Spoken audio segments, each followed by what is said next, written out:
Hey everybody, this is Robot here from ScooterWest.com here in San Diego, California. We also have a dealership that we operate under the name Vespa Motorsport. We've been in business for over 25, almost 30 years. Since 1992 is when we started. We've been doing Vespas longer than anybody else here in North America. Today I'm going to talk about a pair of new windscreens, or Flyscreens as they're called in Britain, for the new Primavera, starting 2015 to 2020 model year Primavera, whether you have a 50 or a 150 or 125. This Flyscreen comes in both tinted and also clear, depending on your preference there. It's a less expensive alternative to the original Vespa Flyscreen. Similar shape, just slightly taller.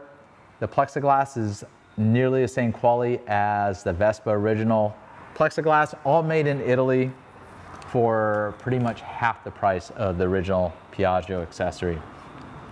Part number for these two Flyscreens is PR30F for the clear one and PR30F-SM for the smoked or tinted version. One thing you do notice about this scooter is it does not have the pod turn signals. So one thing to keep in mind when you install this windscreen on a US market Primavera is you need to remove those pod turn signals. So in addition to the Flyscreen, if you don't already have it, you're going to need to remove those turn signals and convert the front turn signals in the leg shield turn signals into the proper European turn signals. And part number for that kit is MI200-PR-FRT. So you buy a combination of the windscreen and that turn signal kit, you'll be able to go for this whole package here. Let's get on to the tools needed to install this windscreen. I would say this is a pretty simple install with just basic tools, but just watch my tips and steps on how to install it to come out with a perfect, easy, successful installation. All right, only basic tools are needed to install the PR30F Flyscreen on a Primavera. And you need a 8mm Allen, preferably like a T-handle. It definitely is a little easier to install with a T-handle. You can use the standard L-shaped Allen sets that you can get, but if you have a T-handle, you find those pretty inexpensive from a hardware store, just buying just one of them. Number 2 Phillips screwdriver, and also helpful is a mallet or even a small hammer. So let's start by building the hardware kit.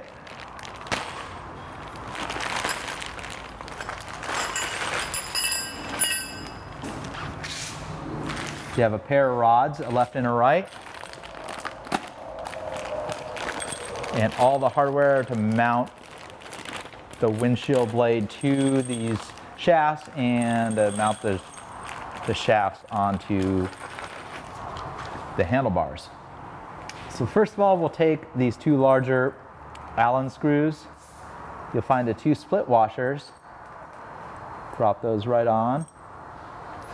And in this orientation, go ahead and slide the Allen key through each one of these mounting brackets here. Take these large beveled washers, have the bevel facing out. And lastly, take the expansion plugs. They have a cap on the end. You can take this cap off and throw it away if you like, because oftentimes they'll just fall out in the scooter when you tighten down this the hardware. A lot of people ask what that little piece is, and it's not really needed for this application. So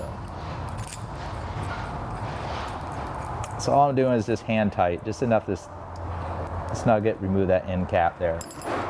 All right, let's move on to the windshield blade. I'd recommend doing this on a tabletop or on your lap, the way I'm going to do it. You can use the bag to protect the new windscreen. Take the 3 grommets. And whether you have the smoked windscreen or the clear one, it's all the same steps. Go ahead and push the grommets right through each one of these holes here. And from the back side, I'm kind of, I don't know, I guess tickling it, kind of to get the rubber grommet all the way through. Don't want to use like a metal tool. You can accidentally slip and then scratch your windshield. It can easily be done just by hand there. So you got all 4 installed. Then go ahead and flip the windscreen over. Make sure they're all looking pretty round. Like this one just needs a little more. Now it's perfectly centered in the hole. They sometimes have a little bits of extra rubber. You can pick those off if you want. So the last of the hardware consists of these spacers, these finish washers, and the screws. So from the front side of the windscreen, go ahead and insert one of the screws right into the grommet and just start the spacer. Only a couple turns is all you need. And do that with the other 3 fasteners. So you have the pair of rods, and the correct way to orient them is where this bend of the welded rod to the spacer is on the outside of the windscreen here. So windscreen is still upside down. Go ahead and carefully put those through.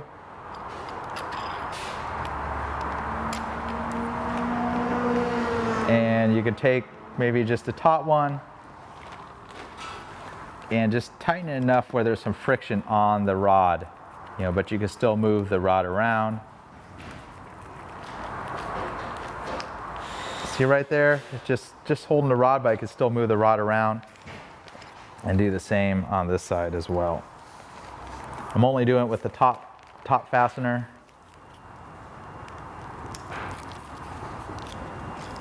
So go ahead and protect the painted surface of your bodywork, because sometimes you'll end up dragging the windscreen across the top surface of your scooter a little bit. Next, we'll line up the 2 expansion plugs with the pair of holes that are in the leg shield. One thing to keep in mind is sometimes you got to shift the turn the handlebars just ever so slightly so you can you miss the trim. It's a very close fit right there with the trim. And make sure that it's just clear of the trim. Go ahead and tap that in. I'm not going to tap it all the way in, and then move on to the other side.